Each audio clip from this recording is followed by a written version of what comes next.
Welcome back to the Armchair Meddler, where I review news videos, usually of a sensational nature, and I give you my opinion, even though you didn't ask for my opinion. That's what makes me the Armchair Meddler.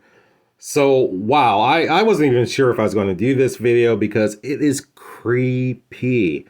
So, apparently, a woman was mistaken for dead. She's put in the body bag, and guess what? She was still alive. So let's not delay. Let's get into this video and see exactly what happened. According to an 8-page report from the Iowa Department of Inspections and Appeals, a 66-year-old woman was admitted to Glen Oaks Alzheimer's Special Care Center in Urbandale in December of 2021.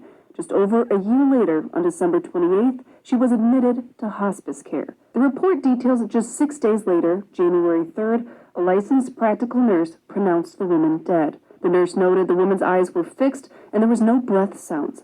The report also states the nurse could not locate a pulse and placed a hand on the woman's stomach and felt no movement. A funeral home was called to pick up the woman.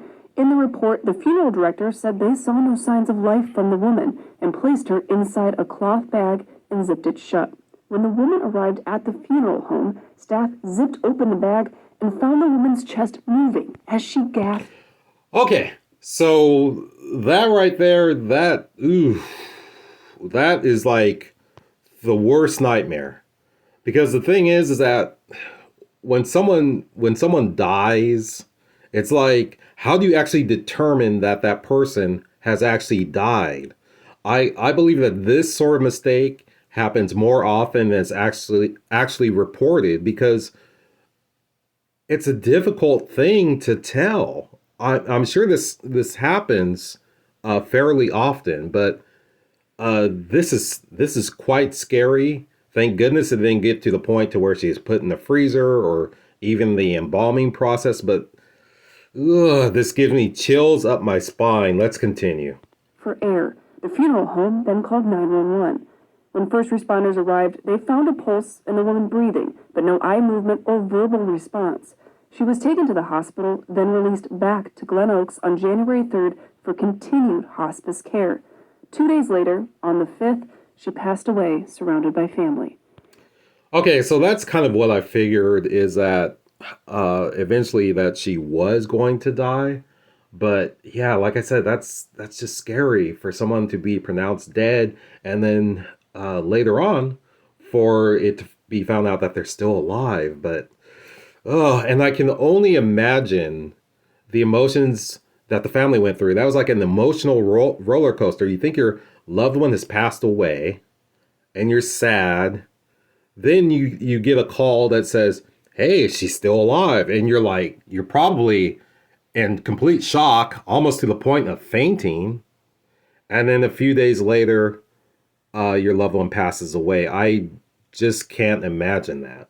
Lisa Eastman, executive director of the center, released the following statement to Local 5, saying, "We have been in close communication with the family of the resident, and we just completed an investigation by the Department of Inspections and Appeals regarding the matter. We care deeply for our residents and remain fully committed to supporting their end-of-life care. All employees undergo regular training so they can best support end-of-life care and the death of our residents." Okay, so yeah, this is a very disturbing video. I would not wish that on anybody to experience that with a family member. But I have to imagine that this is going to result in a lawsuit, because I would imagine that there would be a claim of mental anguish, grief, and suffering. I don't know, maybe that's what you call it.